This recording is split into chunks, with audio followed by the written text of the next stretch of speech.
Hello friends, कैसे हैं आप सभी लोग। स्वागत है आपका आपके अपने यूट्यूब चैनल 4G रैंकर पर। दोस्तों, आज मैं लेकर आया हूँ पैट एग्ज़ाम्स 2022 के लिए जीके के 50 इंपॉर्टेंट क्वेश्चंस। देखिए, वीडियो शुरू से लेकर आखिर तक देखिए और वीडियो पसंद आए तो वीडियो को लाइक और शेयर करिए। अगर चैनल पर नए हैं तो चैनल को सब्सक्राइब भी कर दीजिए। तो चलिए शुरू करते हैं। पहला क्वेश्चन, चंद्रगुप्त के मंत्री कौटिल्य उनके महान ग्रंथ के कारण बहुत प्रसिद्ध हुए थे। तो कौटिल्य की इनमें से कौन सी पुस्तक है? तो कौटिल्य की पुस्तक आती है अर्थशास्त्र। अगला क्वेश्चन आता है, पानीपत का प्रथम युद्ध निम्नलिखित में से किनके मध्य हुआ था? तो पानीपत का प्रथम युद्ध इब्राहिम लोदी और बाबर के बीच हुआ था और ये आपका 21 अप्रैल 1526 को लड़ा गया था। अगला क्वेश्चन आता है, विजयनगर के सबसे प्रसिद्ध शासक कृष्णदेव राय किस राजवंश से संबंधित थे? तो ये देखिए आपके थे तुलुप वंश से संबंधित थे। इसका बी ऑप्शन राइट हो जाएगा। अगला क्वेश्चन आता है, निम्नलिखित में से किसे प्रारंभिक भारतीय पुरातत्व की मुख्य अवधियों के घटनाक्रम के अनुसार क्रमबद्ध किया गया है? तो इसे आपको बताना है। तो इसका राइट आंसर आपका बी हो जाएगा। पहले पूरा पाषाण काल आता है, फिर मध्य पाषाण काल आता है, फिर नवपाषाण काल आता है और उसके बाद में हड़प्पा सभ्यता आती है। तो इसका बी ऑप्शन राइट हो जाएगा।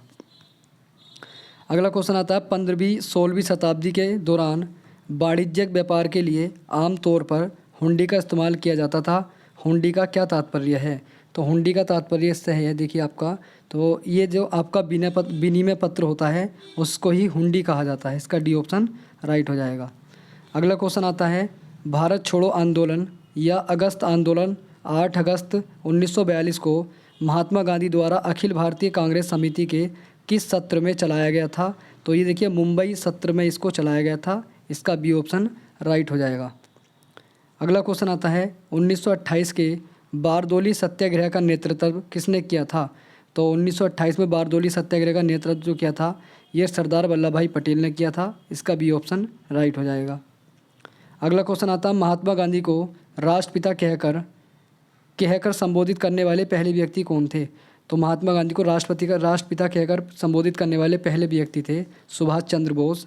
यहाँ की इसका राइट आंसर आपका सी हो जाएगा। वेरी वेरी इंपॉर्टेंट है। अगला क्वेश्चन आता है, निम्नलिखित में से कौन सा विकल्प हिंद महासागर में दूसरा सबसे बड़ा द्वीप है? तो निम्नलिखित कौन से विकल्प है जो हिंद महासागर में दूसरा सबसे बड़ा द्वीप है? तो यहाँ आपका देखिए श्रीलंका आता है। इसका बी ऑप्शन राइट हो जाएगा। अगला क्वेश्चन आता है, गांधी जी के गांव सर्वोदय के आदर्श ने बताया कि एक आदर्श गांव को कुछ शर्तों को पूरा करना होता है, इनमें से क्या शर्तों में नहीं है? तो नहीं इसमें देखना है। तो जो आपका भाईचारे की भावना विकसित करने के लिए पूजा का स्थान एक दूसरे के बगल में बनाया जाना चाहिए, ये इसके लिए इम्पोर्टेंट नहीं है। इसका बी ऑप्शन राइट हो जाएगा। अगला क्वेश्चन आता है, निम्नलिखित में से कौन सी बागान फसल नहीं है?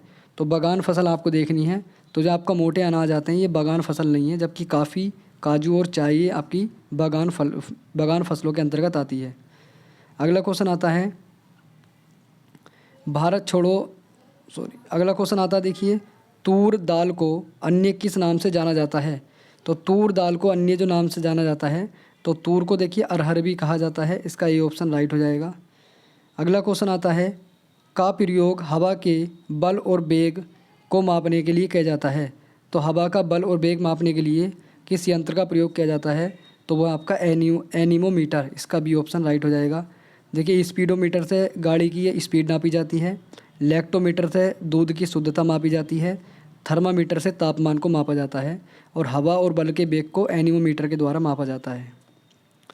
अगला क्वेश्चन है, किस पड़ोसी देश को लैंड ऑफ थंडर ड्रैगन कहा जाता है? तो लैंड ऑफ थंडर ड्रैगन जो कहा जाता है ये आपका देखिए भूटान को कहा जाता है। इसका डी ऑप्शन राइट हो जाएगा। वेरी वेरी इंपॉर्टेंट है। अगला क्वेश्चन आता है, गोदावरी नदी का उद्गम स्थल राज्य में है, यानी कि गोदावरी नदी किस राज्य से निकलती है?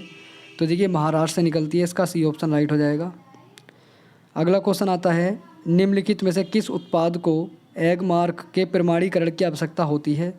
तो देखिए आपका जो दलहन है, ये दलहन या कृषि खाद्य पदार्थ जो होते हैं उनको जो है एग मार्क के प्रमाणीकरण की आवश्यकता होती है। अगला क्वेश्चन आता है, 2011 में हुई जनगणना के अनुसार भारत की कुल जनसंख्या में अनुसूचित जाति कितने प्रतिशत है? तो इसमें आपको बताना है। तो अनुसूचित जाति देखिए आपका 16.6% है 2011 की जनगणना के अनुसार। अगला क्वेश्चन आता है, भारतीय संविधान का निम्न में से कौन सा अनुच्छेद मानव के क्रय विक्रय तथा ज़बरदस्ती मजदूरी कराने पर प्रतिबंध लगाता है? तो आर्टिकल नंबर 23 ये जो है मजदूरी पर प्रतिबंध लगाता है या मानव के क्रय विक्रय पर रोक लगाता है। इंपॉर्टेंट है, क्वेश्चन आ सकता है आपके एग्जाम में। अगला क्वेश्चन आता है, भारत में निम्नलिखित में से किस बैंक ने सर्वप्रथम इंटरनेट बैंकिंग सेवाओं की पेशकश की थी? यानी कि भारत में सबसे पहले इंटरनेट देने वाला कौन सा बैंक है? तो यहाँ आपका देखिए ICICI बैंक सबसे पहला इंटरनेट सेवा देने वाला बैंक है। बात करें देखिए भारत में वर्तमान में कार्यरत भारत का सबसे पुराना बैंक इलाहाबाद बैंक है। और क्वेश्चन ऐसा आ जाए कि भारत का सबसे पुराना बैंक कौन सा है, तो बात आपका इलाहाबाद बैंक। देखिए अगला फैक्ट है इसमें, विदेश में शाखा खोलने वाला भारत का प्रथम बैंक, ये बैंक आपका बैंक ऑफ इंडिया, यानी कि भारत से अलावा विदेशों में पहली शाखा खोलने वाला या सबसे पहली शाखा खोलने वाला जो बैंक है वो है आपका बैंक ऑफ इंडिया। और इसने 1946 में भारत के बाहर लंदन में अपनी पहली शाखा खोली थी। क्वेश्चन ये भी पूछा हुआ है कि सबसे पहला बैंक कौन सा जिसने विदेशों में अपनी शाखाएं खोली थी, तो वो तो आपका बैंक ऑफ इंडिया जो 1946 में लंदन में इसने अपनी पहली शाखा खोली थी। अगला देखिए इसमें ही आता है, म्यूचुअल फंड आरंभ करने वाला प्रथम बैंक, यह आपका भारतीय स्टेट बैंक। उसके बाद में अगला फैक्ट है इसमें, क्रेडिट कार्ड जारी करने वाला प्रथम बैंक, तो है आपका सेंट्रल बैंक ऑफ इंडिया। ये चारों फैक्ट आपके इंपॉर्टेंट हैं।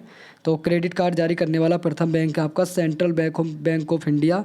म्यूचुअल फंड आरंभ करने वाला प्रथम बैंक है भारतीय स्टेट बैंक। और विदेशों में अपनी शाखा खोलने वाला बैंक है आपका, देखिए इसका नाम है बैंक ऑफ इंडिया। और देखिए सबसे पुराना बैंक है आपका इलाहाबाद बैंक। तो चारों फैक्ट आपको ध्यान रखना है। और एक फैक्ट और आता है आपका, देखिए ATM सेवा शुरू करने वाला प्रथम बैंक, ये आपका HBC बैंक है।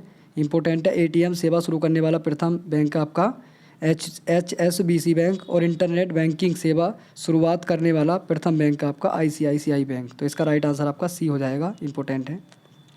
अगला क्वेश्चन आता है, भारतीय हरित क्रांति के दौरान निम्नलिखित में से किन अनाजों का अत्यधिक उत्पादन किया गया था? तो देखिए गेहूं और चावल का उत्पादन सबसे ज़्यादा किया गया था। अगला क्वेश्चन आता है, कह रहे थे कि भारत के संविधान का निम्नलिखित में से कौन सा अनुच्छेद राष्ट्रपति के चुनाव की प्रक्रिया से संबंधित है? तो अनुच्छेद नंबर 55 जो आता है ये राष्ट्रपति के चुनाव से संबंधित है। अगला है, निम्नलिखित में से कौन भारत में पहली लोकसभा के उपसभापति थे? तो भारत में पहली लोकसभा के उपसभापति थे आपके, देखिए इसका राइट आंसर हो जाएगा आपका अनंत सायन अयंगर, यानी कि इसका C ऑप्शन आपका राइट हो जाएगा। अगला क्वेश्चन आता है, भारत के संविधान का अनुच्छेद 66 किससे संबंधित है? तो भारत के संविधान का अनुच्छेद 66 जो संबंधित है ये आपका देखिए उपराष्ट्रपति के चुनाव से संबंधित है, इंपॉर्टेंट है, B ऑप्शन इसका राइट हो जाएगा। अगला क्वेश्चन आता है, मानव अधिकारों की सार्वभौम घोषणा का अनुच्छेद 6 किससे संबंधित है? तो ये संबंधित है आपका देखिए पहला, इसका A ऑप्शन राइट हो जाएगा, कानून के समक्ष एक व्यक्ति के रूप में मान्यता का अधिकार, ये आपका इस अनुच्छेद नंबर 6 इससे संबंधित है। अगला क्वेश्चन आता है, भारतीय संविधान की भारतीय गणराज्य की आधिकारिक भाषाओं की सूची प्रदान करती है, या जो आपकी भाषाएं आती हैं वो कौन सी अनुसूची में आती हैं? तो 8वीं अनुसूची में जो है ये भाषाएं आती हैं, इसका D ऑप्शन राइट हो जाएगा। अगला क्वेश्चन आता है, क्षतिग्रस्त CFL और फ्लोरोसेंट ट्यूबों का निपटान सुरक्षित रूप से किया जाना चाहिए क्योंकि इनमें वाष्प होती है जो स्वभाव में जहरीली होती है। तो इनके अंदर जो आपकी गैस होती है ये होती है देखिए आपकी पारे की गैस होती है जो स्वभाव से कैसी होती है, जहरीली होती है। अगला क्वेश्चन आता है, पौधों में पानी और पोषक तत्वों के परिवहन के लिए संवहनी ऊतक को कहते हैं? तो देखिए इसको फिलोएम भी कहते हैं और इसको आपका जाइलम भी कहते हैं।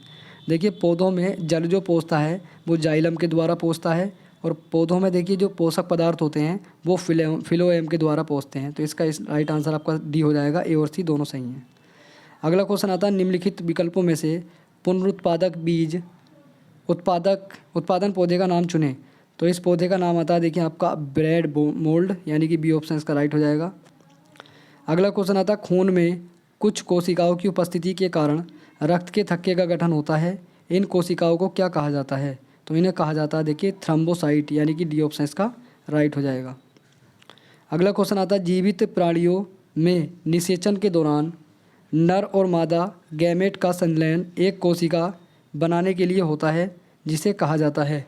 तो इसे कहा जाता है देखिए आपका युग्मनज, यानी कि इसका A ऑप्शन राइट हो जाएगा। अगला है, चमाचेरी कुन्ही रमण नायर निम्नलिखित में से किस नृत्य रूप के रूप से उल्लेखनीय नर्तक है? यानी कि चमाचेरी कुन्ही रमण नायर का संबंध किस नृत्य से है? तो इसका संबंध देखिए आपका कथकली से। इसका ए ऑप्शन राइट हो जाएगा। अगला है म्यांमार की मुद्रा निम्नलिखित में से कौन सी है? तो म्यांमार की मुद्रा आती है आपकी क्यात। इसका ए ऑप्शन राइट हो जाएगा। अगला क्वेश्चन आता है देखिए, किस देश को पहले सिलोन के नाम से जाना जाता था?